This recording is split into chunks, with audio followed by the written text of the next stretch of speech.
Greetings. Federalism. We begin with a word that sounds like it belongs in an old, dusty textbook. Maybe your eyes are already glazing over. But listen, it's hardly abstract or outdated. Federalism is actually shaping everything from your local school board policies to what happens in Congress right now. Understanding federalism means understanding power. Who has it? Who doesn't? And how it gets shared, hoarded, or straight up fought over. So perk up, watch, listen, and learn about the word every citizen should be very aware of. Democracy or republic? This debate resurfaces time and again, and often sparking passionate arguments about the true nature of American government.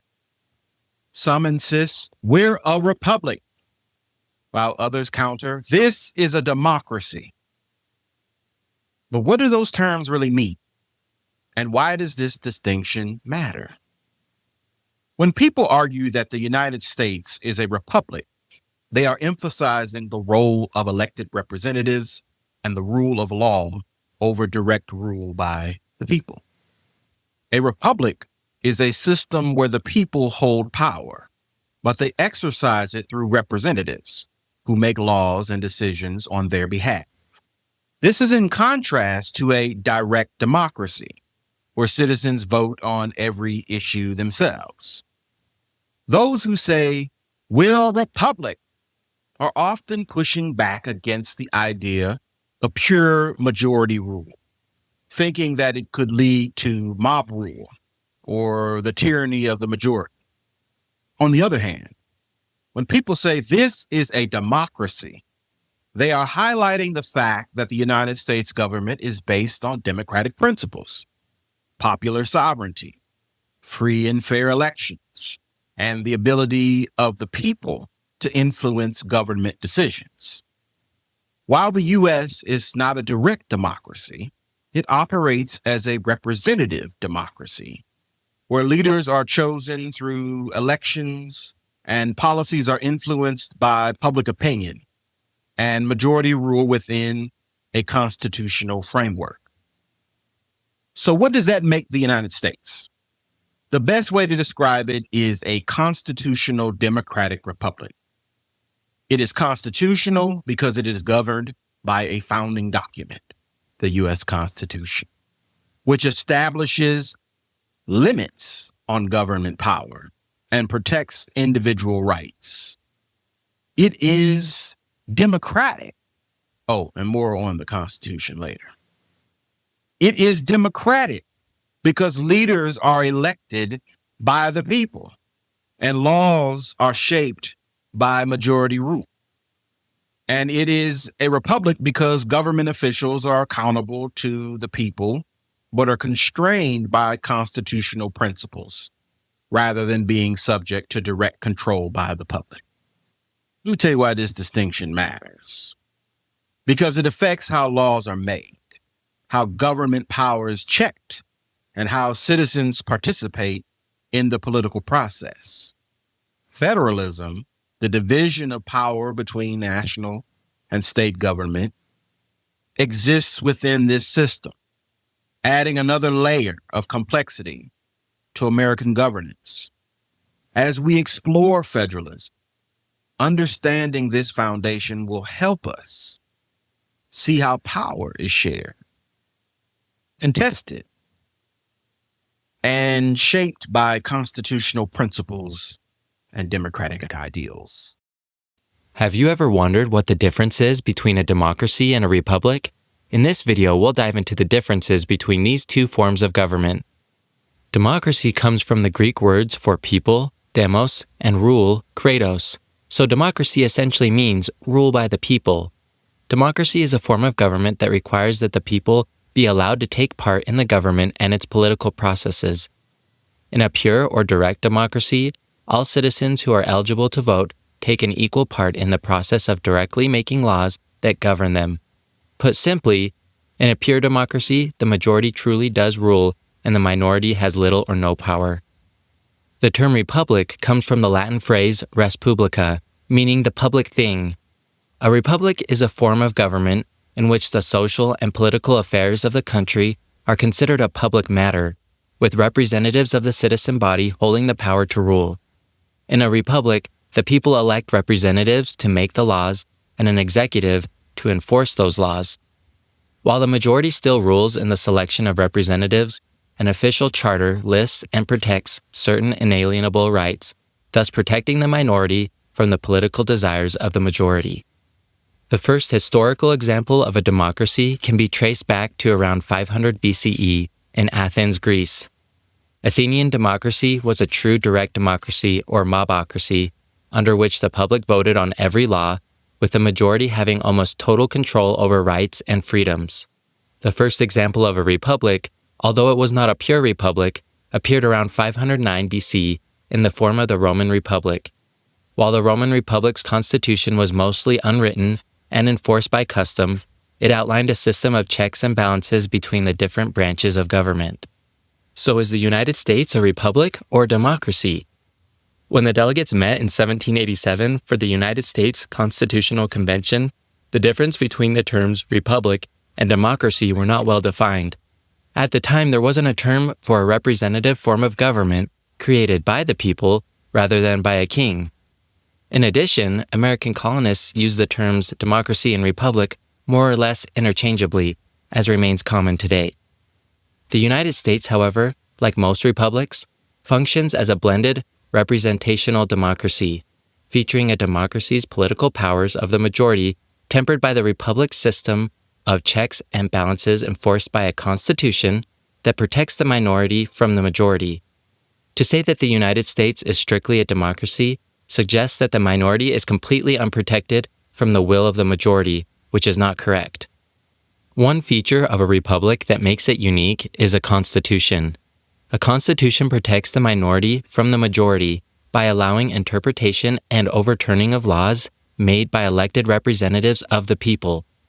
In the United States, the Constitution assigns this function to the U.S. Supreme Court and the lower federal courts.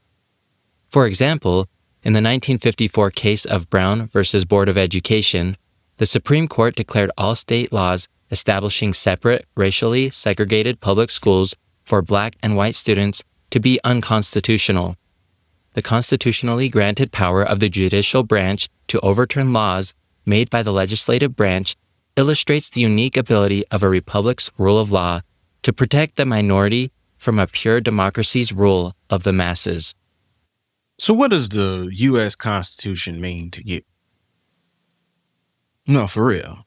Don't think about what you're taught to say about the Constitution. What really comes to mind? Does it protect us? Is it a tool to control us? Is it a roadmap for freedom? It's likely true that our Constitution is different depending on who you are, where you live, and what your experience of power has been in this country. That's part of the mess we're trying to untangle when we study federalism. The Constitution is supposed to be the rule book we all play by. But sometimes it feels like it was written for somebody's team. Today, we're going to walk through the Constitution of the United States. Let's begin with the preamble. We, the people of the United States, in order to form a more perfect union, establish justice, ensure domestic tranquility, provide for the common defense, promote the general welfare, and secure the blessings of liberty to ourselves and our posterity, do ordain and establish this Constitution for the United States of America. I'd love to read the preamble. And it's so significant, of course, that the Constitution begins with the words, we the people. They remind us that we the people of the United States have the sovereign power, not the king, not the legislature, not the president, not the judiciary. We the people, we parcel it out to the various branches of government that the Constitution is about to create, but the power remains in the people themselves. Now let's talk about Article 1, which establishes the legislative branch. It says, all legislative powers herein granted shall be vested in a Congress of the United States, which shall consist of a Senate and House of Representatives. Now, for the framers, Congress was supposed to be the most powerful and therefore threatened to be the most dangerous branch. James Madison worried in Federalist 48 that the legislative department is everywhere extending the sphere of its activity and drawing all power into its impetuous vortex. That's why it's the longest of the substantive articles. It sets out a whole lot of different powers of Congress and also the powers that are denied to Congress. For example, it grants Congress the power to lay and collect taxes, but it denies Congress the powers to grant titles of nobility. Now, Article 2, the executive branch. It's amazing how much shorter it is than Article 1. It says that the executive power shall be vested in a President of the United States of America. Article 2 then sets out a few specific powers that the President has, like being Commander-in-Chief of the Armed Forces, and also the power to receive ambassadors and to make treaties by and with the advice and consent of the Senate. That's a blended power. It's not one exclusive to the President. But so much of our current presidency includes implied powers that have collected over time, or that presidents have simply assumed or asserted. The actual language of the Constitution is sparse, reminding us that the framers thought of the president as a kind of impartial chief magistrate who would administer laws passed by Congress, but Congress, not the president, would be the main actor. Now, Article 3, the judicial branch. Article 3 says, the judicial power of the United States shall be vested in one Supreme Court and in such inferior courts as the Congress may, from time to time, ordain and establish.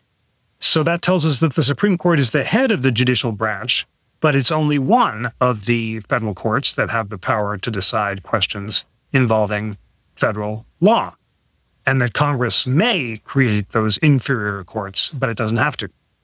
Now, Article 3 also says there's a very narrow category of cases that the Supreme Court has to hear as a matter of what's called its original jurisdiction. But broadly, the Supreme Court has the discretion to hear or not to hear whatever cases it likes. And it tends to hear cases when there's a conflict among the lower federal courts involving significant questions of the interpretation of federal law. Article 4, this involves states and citizenship and the admission of new states. It has a really important clause called the Comity Clause, or the Privileges and Immunities Clause. That says, the citizens of each state shall be entitled to all privileges and immunities of citizens in the several states. That means that if I'm a citizen of Pennsylvania and I go to Virginia, I can take my basic civil rights with me. I can make contracts. I can sue and be sued. But I don't take my political rights with me. I can't walk into a courthouse and serve on a Virginia jury or walk into a Virginia election and vote in that election. So Article 4 establishes certain fundamental rights or civil rights or privileges or immunities, and it says that they're portable. Article 5 sets out the amendment process. This is hugely important. It tells us how we change the Constitution. And Article 5 says there are two ways of proposing an amendment and two ways of ratifying it. So here we go. Article 5 says Congress, whenever 2/3 of both houses shall deem it necessary, shall propose amendments to this Constitution, or on application of the legislatures of 2/3 of the several states, shall call a convention for proposing amendments. So Congress can propose the amendment by 2/3 vote, or if 2/3 of the state legislatures ask, then Congress has to call a convention for proposing amendments. And then Article 5 says that these proposed amendments shall be valid to all intents and purposes when ratified by the legislatures of 3/4 of the several states or by conventions in 3/4 thereof. So two ways of ratifying. Either 3/4 of the legislatures can ratify or conventions in 3/4 of the states can ratify. That sounds very complicated, and that's by design. Article 5 makes the Constitution very hard to amend. Because of that, we've had a whole lot of amendments proposed in our history, but not a whole lot have been ratified. The 27th Amendment, recognized as valid in the 1990s, was the last ratified amendment to the Constitution. And that's because Article 5 was designed to slow down deliberation, to ensure that amendments represent the considered will of we the people and can qualify as the supreme law of the land. And speaking of the supreme law of the land, that brings us to Article 6, which includes the Supremacy Clause.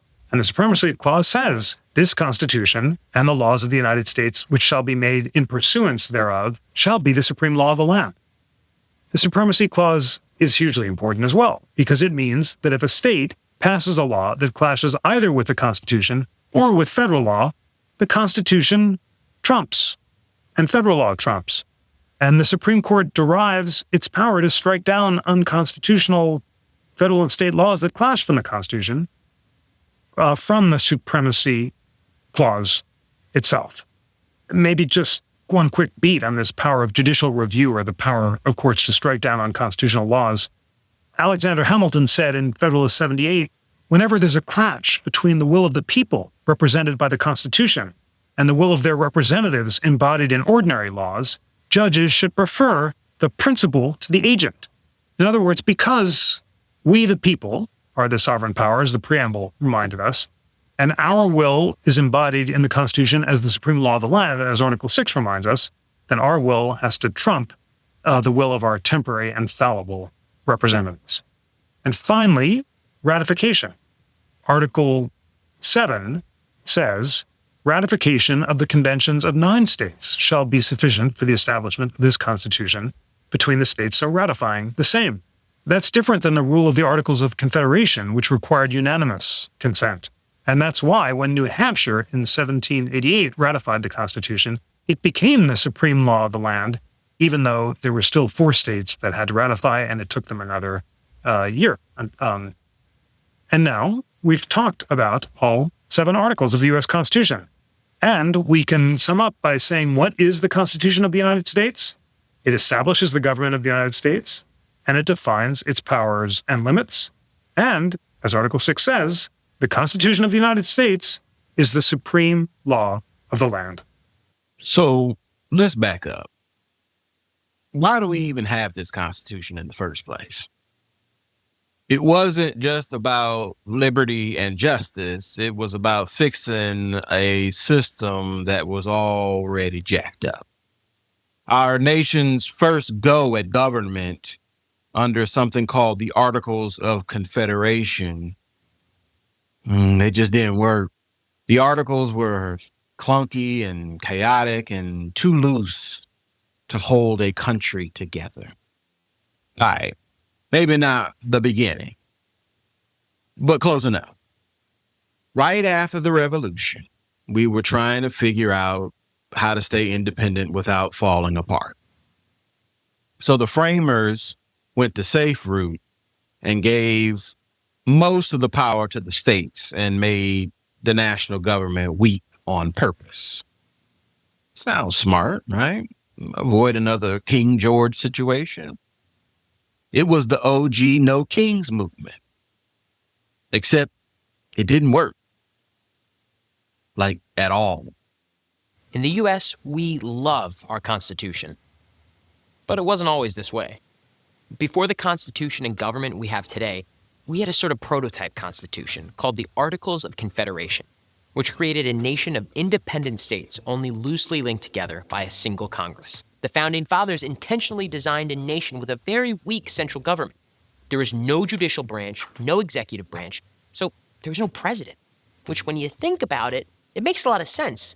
You know, the colonists had just been through a really bad breakup with the British king, and they're not about to get back together with a government who looked just like their ex, okay? We've all made that mistake before, okay? You go and date a girl like the last girl you dated, you're gonna get hurt, okay? Don't do this to yourself. The Congress, which was just a single chamber with a delegate from every state, did have some power, like the authority to make treaties and alliances, maintain an army, and coin money. But they couldn't levy the taxes to pay for those things. In fact, under the Articles of Confederation, paying federal taxes was voluntary for the states, who of course were like, oh, thanks, we're good. The U.S. had borrowed money from European investors and nations to pay for the Revolutionary War. But with no power to tax, the United States couldn't pay back any of those debts, creating a huge economic disaster by 1787. With no funds and limited power, the central government couldn't do much to protect peace at home. This became abundantly clear during Shays' Rebellion in 1786, when farmers in Massachusetts violently protested against the state's high taxes. So if the Articles of Confederation weren't working, why didn't they just make changes to it? Well, it was practically impossible. Amendments to the Articles needed unanimous consent, and the delegates from the 13 states had more opinions than a YouTube comment section. By the way, you should comment on this video right now. Say something nice about it. This weak Congress and a broke, ineffective federal government eventually proved to be too much of a burden on the United States. Because when 13 different state governments held all the power, it would get accomplished. The Founding Fathers found this out the hard way. So they went back to the drawing board, drafting a new and improved Constitution, which is still the law of our land today. What we had was called a Confederation. And under that setup, the national government couldn't do much of anything without begging the states for help.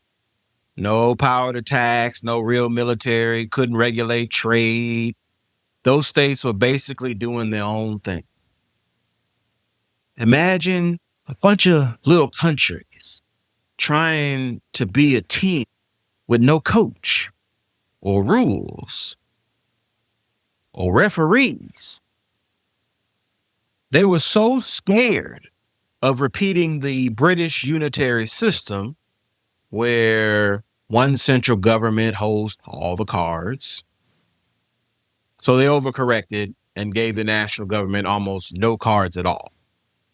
That fear of tyranny, it created a system that was too weak to govern. By the late 1780s, it was clear that this union wasn't going to hold without some serious changes. States were bickering over trade, soldiers weren't getting paid, and rebellion was breaking out in places like Massachusetts.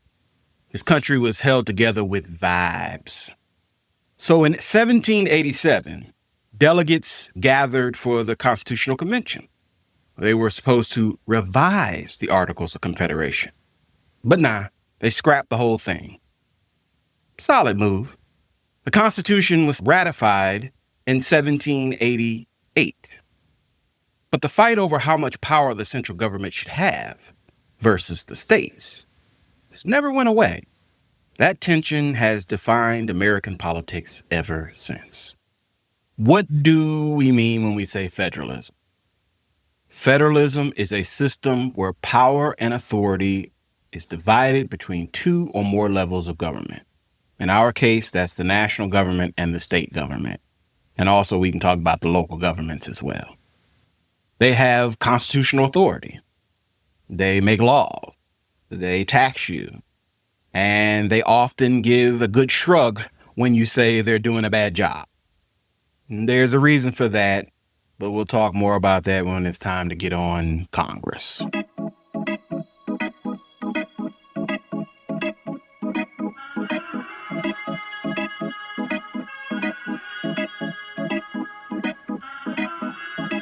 We the People Wednesdays, where I give you tips and tricks on civics content. Today, I'm going to talk about federalism, which is a system of government we have in the United States. We have national powers, which are delegated, express, enumerated, and implied. And I like to remember enumerated by looking at the word num that's in there and kind of thinking of it like numbered, because enumerated means that it's listed. We have concurrent powers for national and state. And you want to remember this one because it's what connects the national and state government, just like this Venn diagram, the middle part. And then lastly, we have state, which is reserved. It is the only type of power that has an S in it. So that's how you can remember that it's for the states. That's my overview of federalism. If you remember anything, remember this. Federalism is a battleground. It is a battlefield because when you divide power, you create tension. Who gets the lead on healthcare? We all just witnessed this.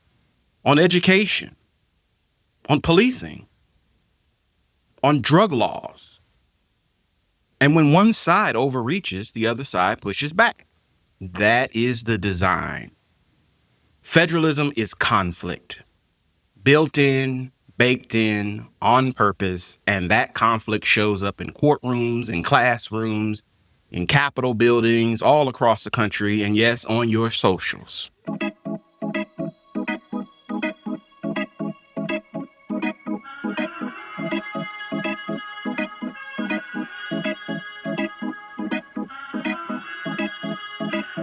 Our Constitution gives us some of the clearest insight into how this power sharing was meant to work and how it actually plays out.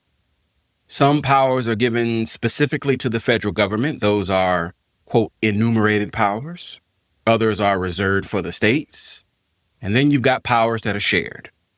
But it's not just about who can do what. It's about how flexible, or let's be frank, vague the language is. And that vagueness is the seed of so many legal battles.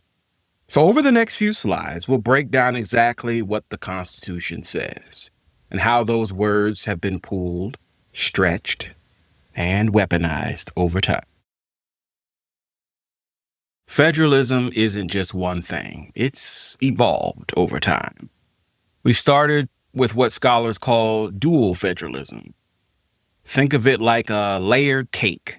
The national government on one layer, states on another, each with their own flavor. But y'all know that didn't last. Over time, we shifted to something called cooperative federalism, where those layers and flavors start to blend. Think marble cake. Especially after the New Deal, the federal and state governments started working together more, sharing responsibilities, sharing money, sometimes stepping on each other's toes. Okay, so maybe cake ain't your thing. Maybe you like Arby's. Let's get to the meat. Article 1, Section 8 of the Constitution lists the powers of Congress. These are called enumerated powers, are literally spelled out in black and white. Congress can tax, borrow money, regulate commerce, create rules for naturalization, declare war. There's a big one. This is kind of a big list. And you'll see it's also just a starting point, not really a limit. There are also concurrent powers, things both the federal and state governments can do, like taxing or building roads or running the courts. Now, just because a power is shared doesn't mean it's equal.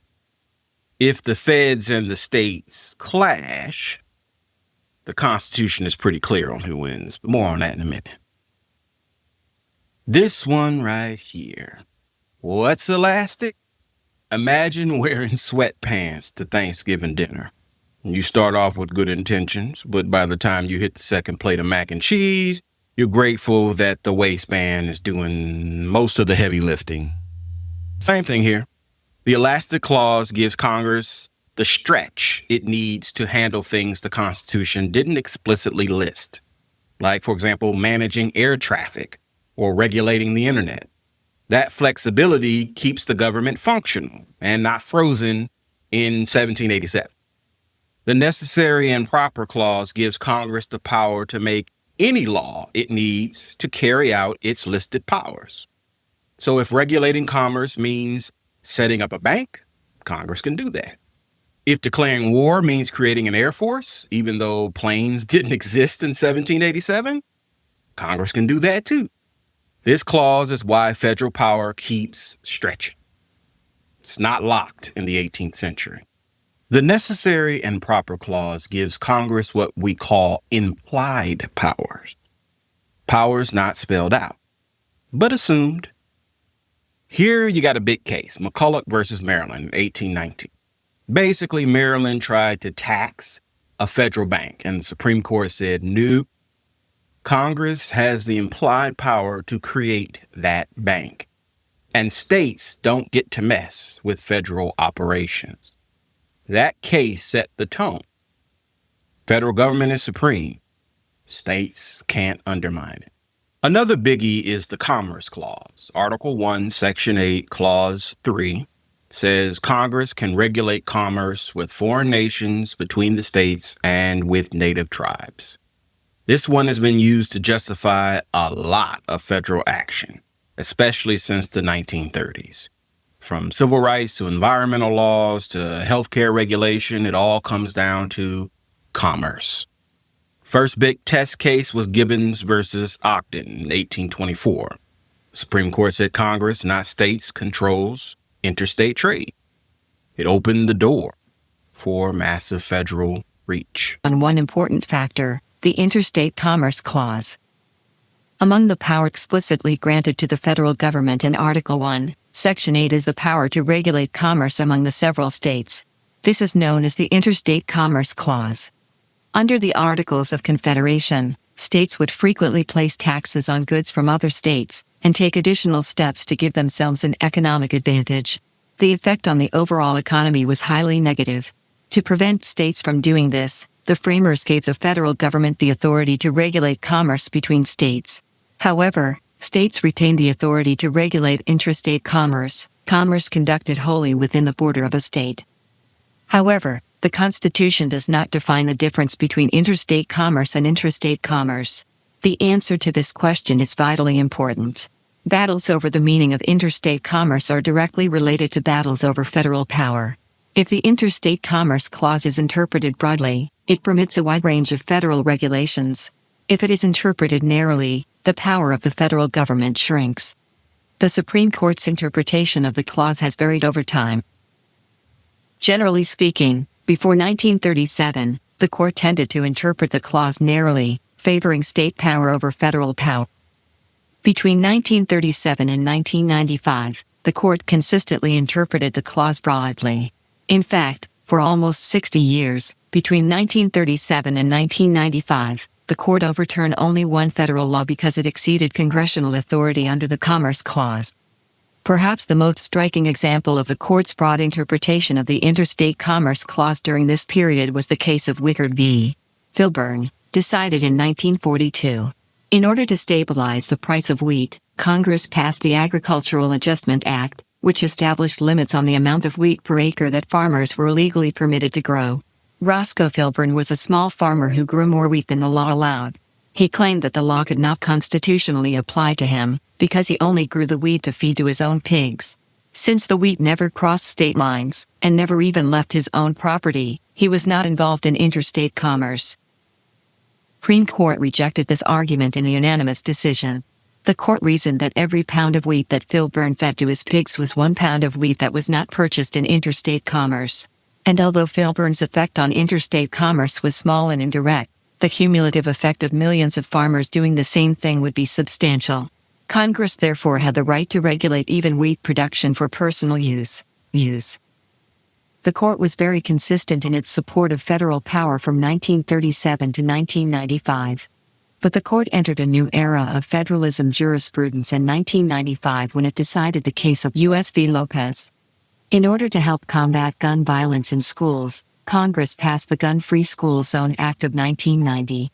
This law banned possession of a handgun within 1,000 feet of a school.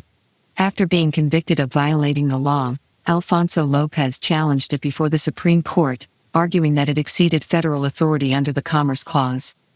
The federal government argued that possession of handguns near schools affected interstate commerce in 2 ways. First, gun violence near and on school property led to increased insurance rates, leaving less money for educating students. Second, increased violence leads to decreased learning, which produces less educated and less productive citizens, which harms interstate commerce. Most observers expected the court to uphold this law, as they had virtually every other federal law to face a Commerce Clause challenge since 1937. But the court struck down the law on a 5-4 vote that was divided along ideological lines. The court's majority said of handguns near schools and interstate commerce was too tenuous and remote. They argued that school safety has traditionally been considered a state and local issue, and that laws like this shatter the distinction between interstate commerce and interstate commerce. The dissenters argued that the court was illegitimately substituting its judgment for that of Congress, which held hearings and determined that a link between handguns near schools and interstate commerce does indeed exist. It is important to note that this case did not involve the Second Amendment's right to keep and bear arms.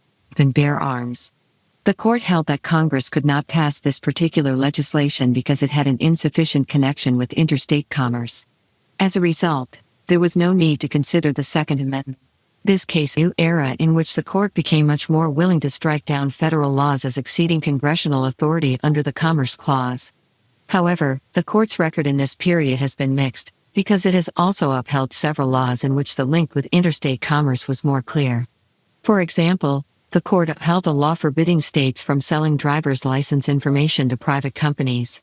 It also upheld the power of the federal government to criminalize marijuana, even in states like California. The Supremacy Clause, Article 6, Clause 2, says the Constitution and federal laws made under it are the supreme law of the land. So if the state laws conflict with federal laws, federal wins. Every time, states can grumble and resist, and have, and did, and will, but constitutionally, they're going to lose. Oh, but the states aren't powerless. The 10th Amendment says that any power not given to the federal government and not banned to the states is reserved for the states or the people. There's your constitutional foundation for things like education policy, and marriage laws, and the local police. But there is a catch. If the feds can tie it to something like money, commerce, or civil rights, the feds gonna find a way into the issue. The 10th Amendment basically says this is the state's turf, but Congress might be lurking with a backdoor key anyways. All right, so let's talk evolution. And I don't mean Darwin. I'm not qualified to even go there. But we can talk about the evolution of federal and state power. The balance between federal and state authority has never stayed still. It shifts with crises. There are court cases all over the place, all sprinkled all over history, and political movements. They started out, they being the federal government and state governments, started out as frenemies. But this relationship turned into a tug of war. And unfortunately, over time, oftentimes, many times, some of the times, a bloody power grab.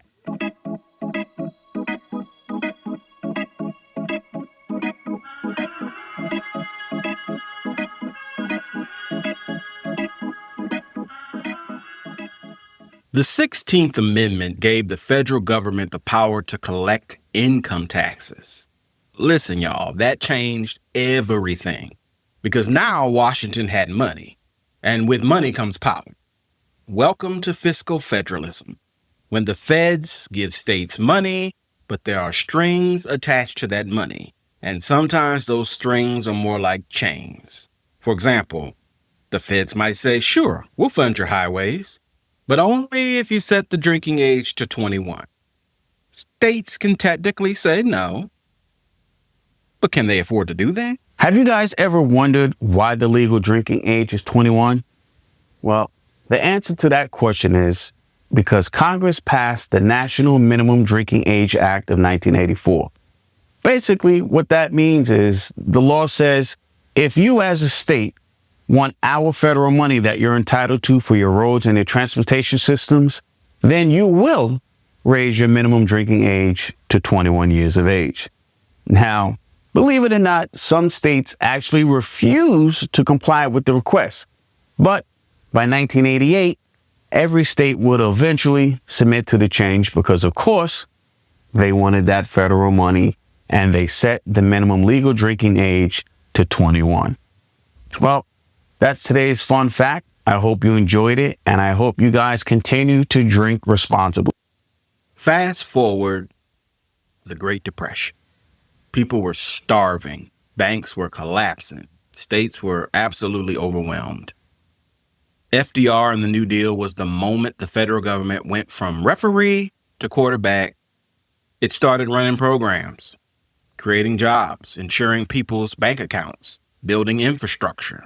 The national government became a direct provider in American lives. The social safety net was born, and with it came new expectations from the public. Citizens started looking to Washington, not just their states, for a solution. That permanently expanded federal power. By the 1950s, the federal government started to challenge segregation and discrimination in the South. Famously, Brown versus the Board of Education in 1954, where the Supreme Court ruled segregated schools were unconstitutional. But the South wasn't trying to hear that. It was too much like right. Southern states pushed back using strategies like interposition and nullification, basically saying, we don't recognize that federal order. Some states tried to block Black students from entering schools. Governors stood in doorways. National Guard troops had to be called in. So the civil rights movement was both a moral battle and a constitutional showdown over, you guessed it, federalism. In 1954, the Supreme Court ruled in Brown versus the Board of Education of Topeka, Kansas, that segregation was inherently unequal and therefore unconstitutional. And it was about schools.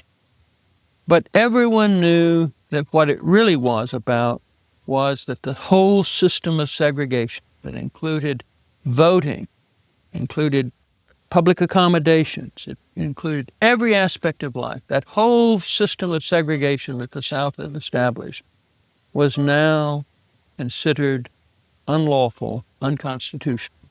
And that was a day which essentially meant that Plessy versus Ferguson, handed down almost 60 years earlier than Brown, that 60 years of Jim Crow, of blatant segregation, was declared unconstitutional. Now there was going to be no longer separate and equal. But the real problem was how to make the South live by that decision. All the southern states began to figure out how they could resist the order. How could they overturn the order? In Georgia, there was an immediate response. By 1956, the Georgia legislature passed several laws, including one which changed the Georgia flag and put the old Confederate flag into the state flag. Now, some have claimed that that was simply an act of celebrating the history. In truth, anyone can clearly see that it was enmeshed in the whole business of massive resistance against Brown versus the board.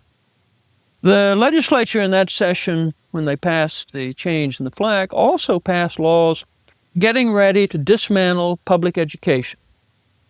They passed a law that would allow public schools' retirement funds to be transferred to private schools. They passed legislation to allow public schools to lease to private schools, which did not have to follow Brown, their equipment and their buildings.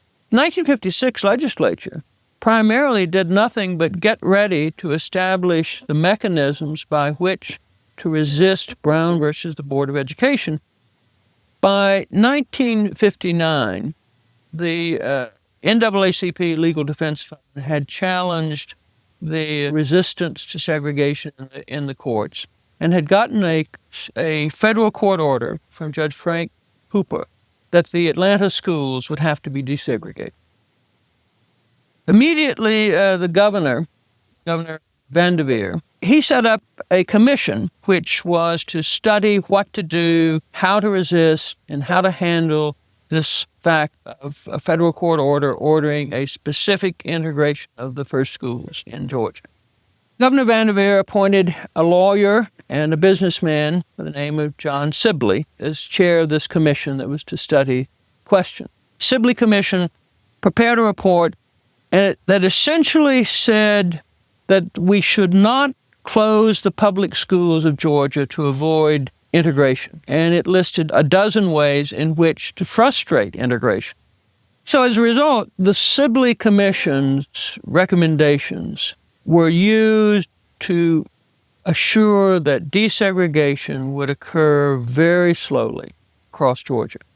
It gave Georgia state officials a lot of suggestions about how to frustrate the desegregation process, how to slow it down, how to assure that if it occurred at all, it would occur very slowly with many delays. And one of those techniques was the notion of simply saying that we will admit a token number of African American students and arguing that that was desegregation because it ended segregation. There were other techniques as well, but the Sibley Commission's report essentially was the blueprint that assured that desegregation of our schools in Georgia would occur one at a time, very slowly over a period of several years. Now listen, it is very important for you to understand from the late 1960s into the 1990s, there was a growing push to swing the pendulum back to the states. This became known as New Federalism or devolution, the idea that Washington should step back and let states handle more. That's still being argued to this day, folks. Presidents like Richard Nixon and Ronald Reagan, even Bill Clinton, got on board with rhetoric about local control, reducing red tape and giving power, quote, back to the people. Although, let's be honest, it was also about budget cuts and shifting blame, lingering resentment towards civil rights advances, and ideological passion. I mean, look at the National Highway Designation Act of 1995.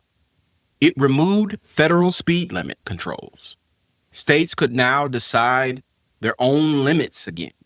It was symbolic, but also real. Today, that push-pull between federal reach and states' rights is still going strong. And fiscal federalism is still the leverage game that keeps the feds in the room. It is time to check and reverse the growth of government, which shows signs of having grown beyond the consent of the governed.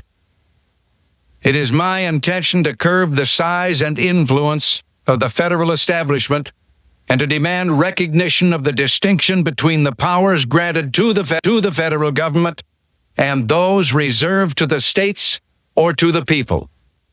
All of us need to be reminded that the federal government did not create the states. The states created the federal government. Fiscal federalism is the quiet force shaping how policies get enforced. Look at the Civil Rights Act of 1964. Title VI allowed the federal government to cut off funds to programs that discriminated based on race, color, or national origin.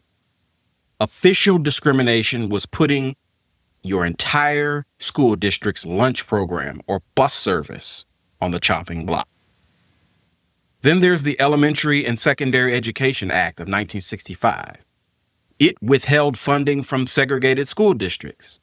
Again, the message was follow civil rights law or lose the bag. Now, not all federal money works the same.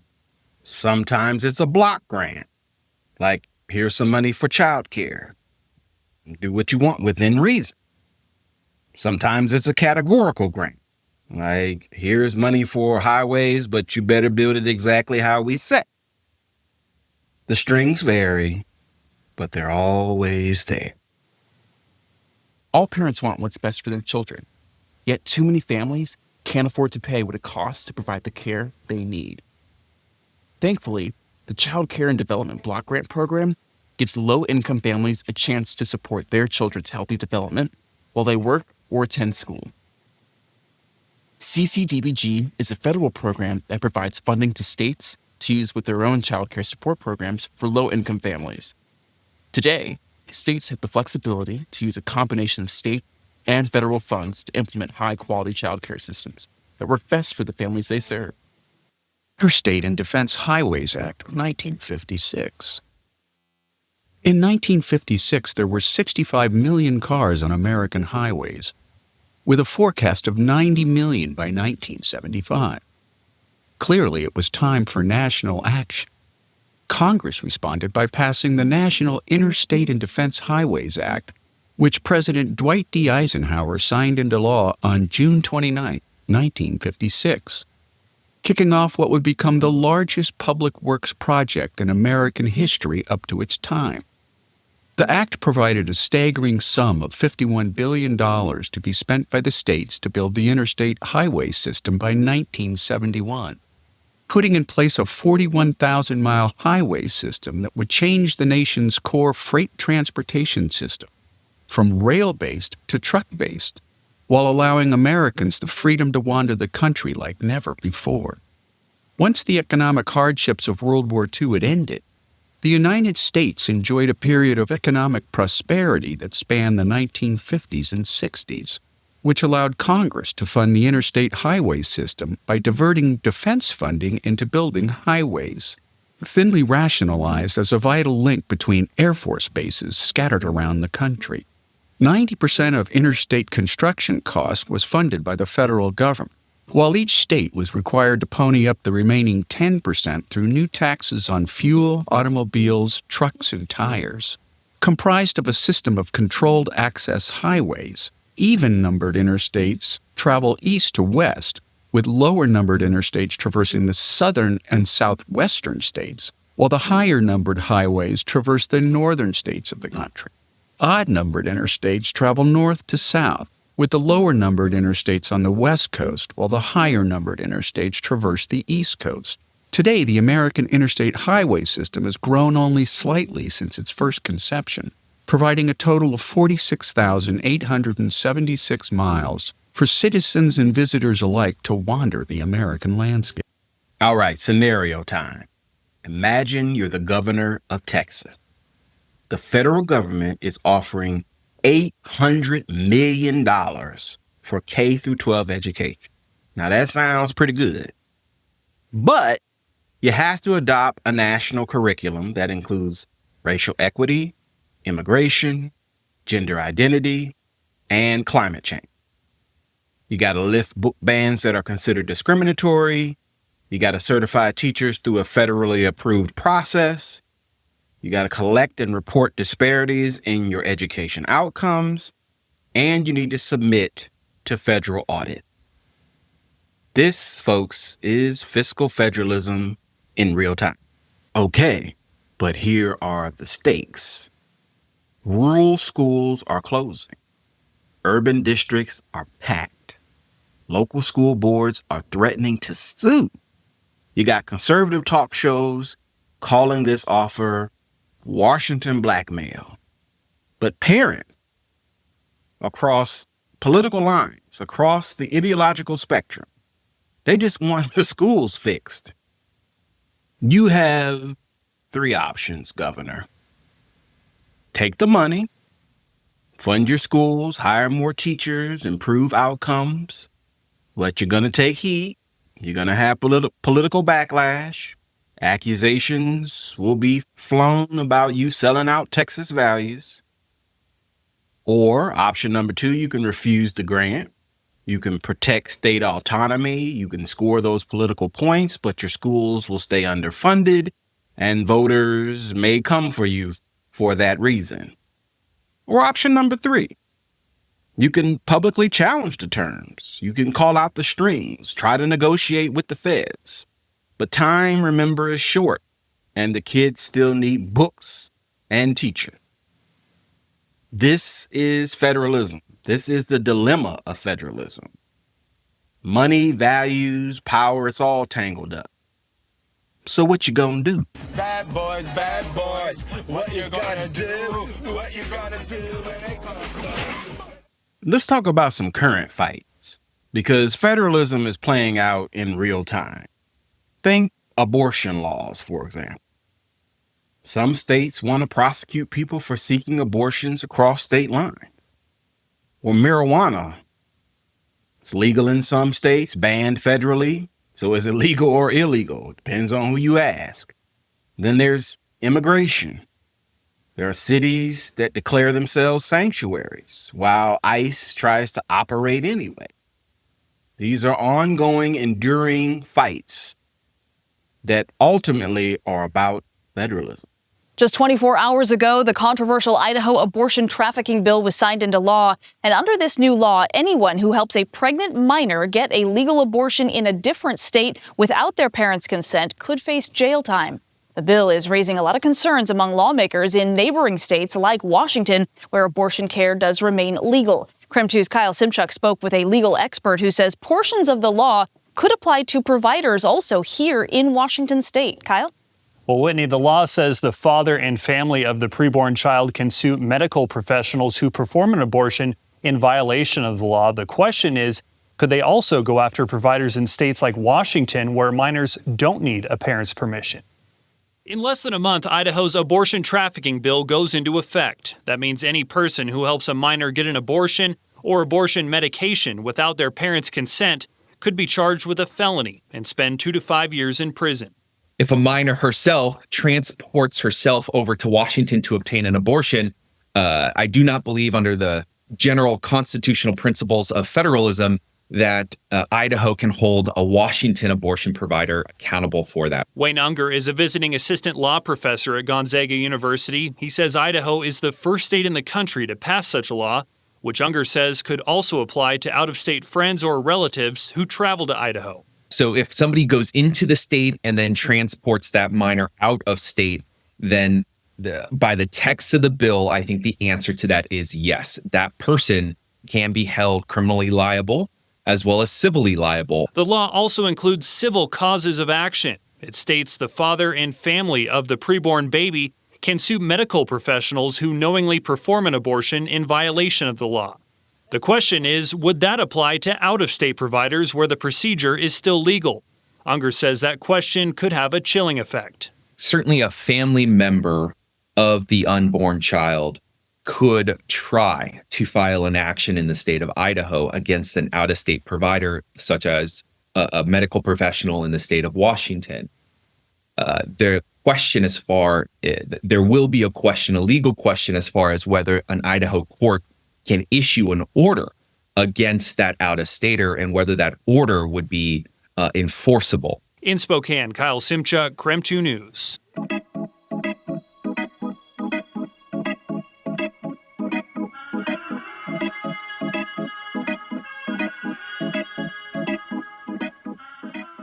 It's been almost half a century since Peter Tosh sang. Now, as you may have heard, in much of the United States, it has been legalized. And now to the growing acceptance of legalized marijuana across the country. 5 states legalized some form of it on Election Day. In more parts of the U.S., weed is legal than it is not. Like its customers, the market for legal cannabis keeps getting higher and higher. But there's a catch. While it is legal in many states, it is not legal federally. This is Lauren Thomas, General Counsel for Dutchie, a company that provides software to cannabis dispensaries. We have to be aware of what federal enforcement priorities are to avoid being brought in on conspiracy or aiding and abetting charges. So how can this be? How can something be legal in a state when the federal government says it's illegal? I think a lot of people, they see, federal law makes it illegal, state law in some places make it legal. There should be a preemption issue there.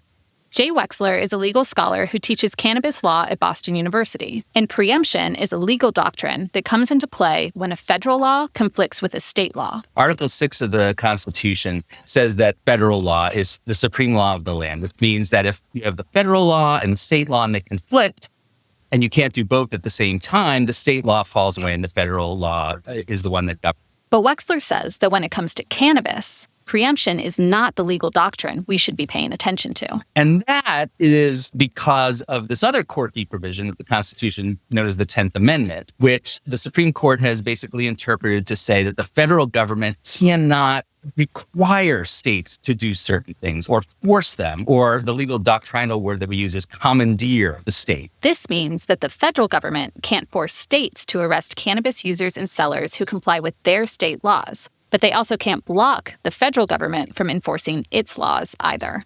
They could send federal agents into every house all over America and just start arresting people for smoking weed. But federal government doesn't have those kinds of resources, and it doesn't have the will to do that. But there once was a time when the federal government did have the will.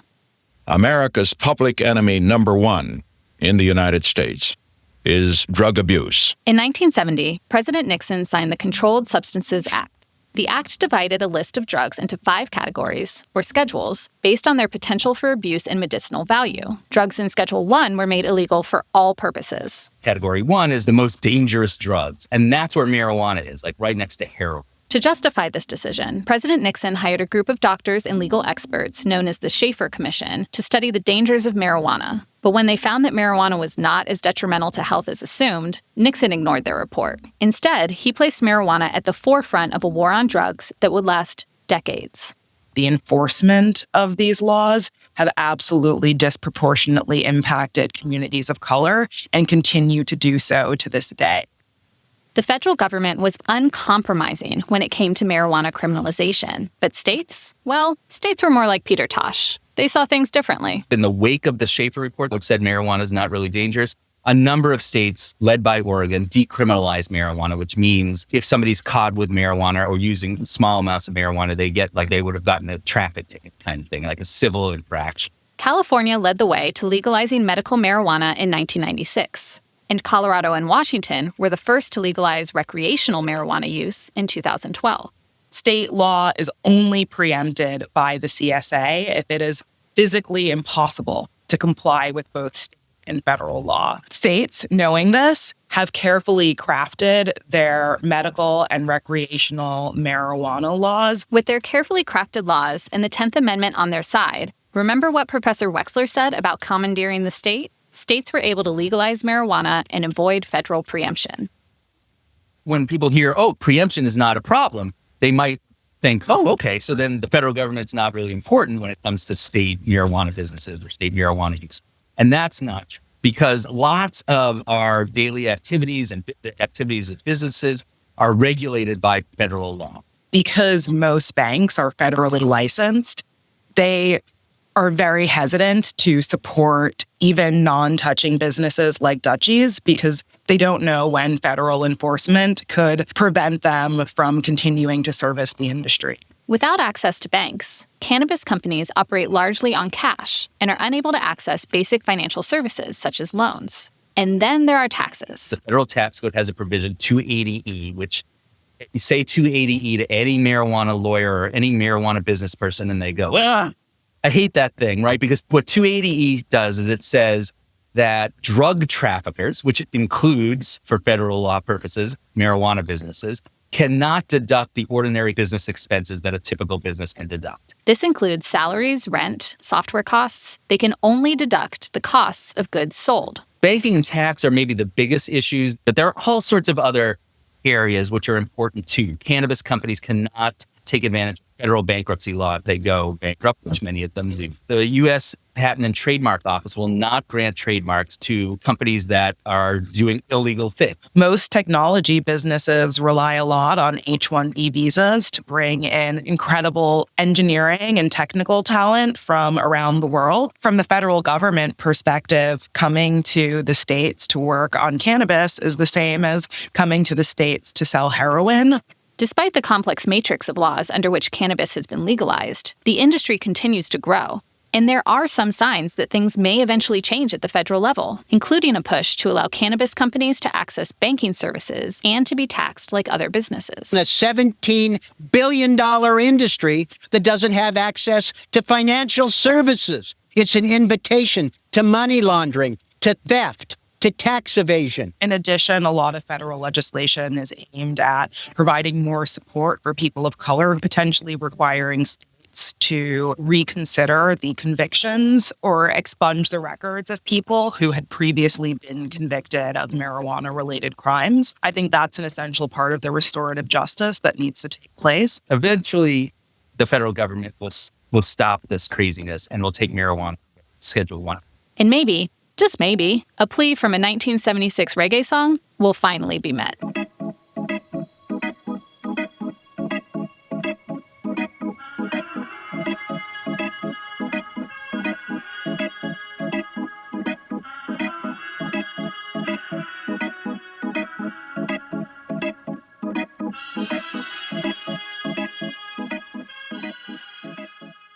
The Department of Homeland Security has released a list of jurisdictions nationwide deemed out of compliance with federal immigration enforcement. And there appears to be a mix-up with 2 Southern California cities.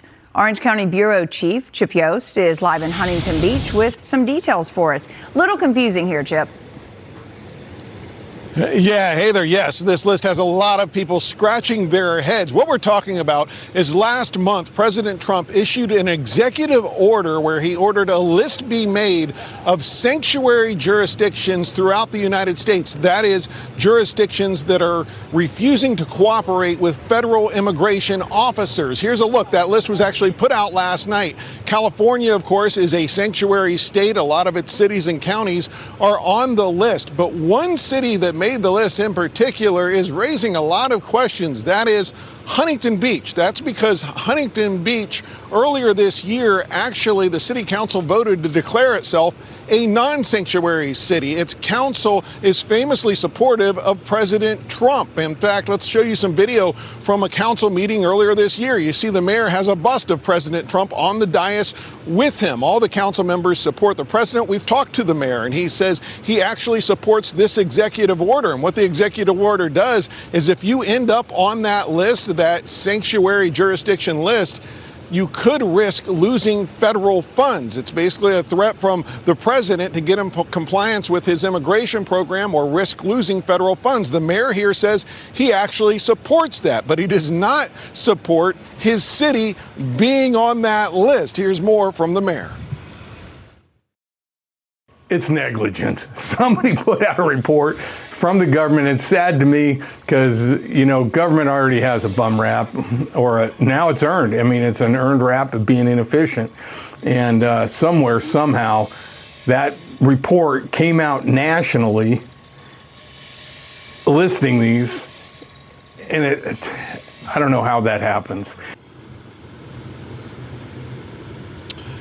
Now, we're going to show you a statement here. We should mention Santa Ana, which is a declared sanctuary city, is not on the list. So we reached out to the Department of Homeland Security for some answers about why Huntington Beach was on the list and Santa Ana, declared sanctuary city, is not on the list. This is the response we got. It says designation of a sanctuary jurisdiction is based on the evaluation of numerous factors, including self-identification as a sanctuary jurisdiction, non-compliance with federal law enforcement in enforcing immigration laws, restrictions on information sharing, and legal protections for illegal aliens. The list is actively reviewed, will be regularly updated, and can be changed at any time. President Trump and Secretary Noem have been clear. Sanctuary jurisdictions should immediately cease violation of federal law and cooperate with law enforcement. So we did reach out to Santa Ana as well, because like I said, Santa Ana famously after President Trump's first election in 2016 actually voted to declare itself a sanctuary city in defiance of some of President Trump's plans as he was coming into office. We reached out to Santa Ana to see if they had a comment about not being on the list, and their response was no comment. Reporting here in Huntington Beach, I'm Chip Yost, KTLA 5 News.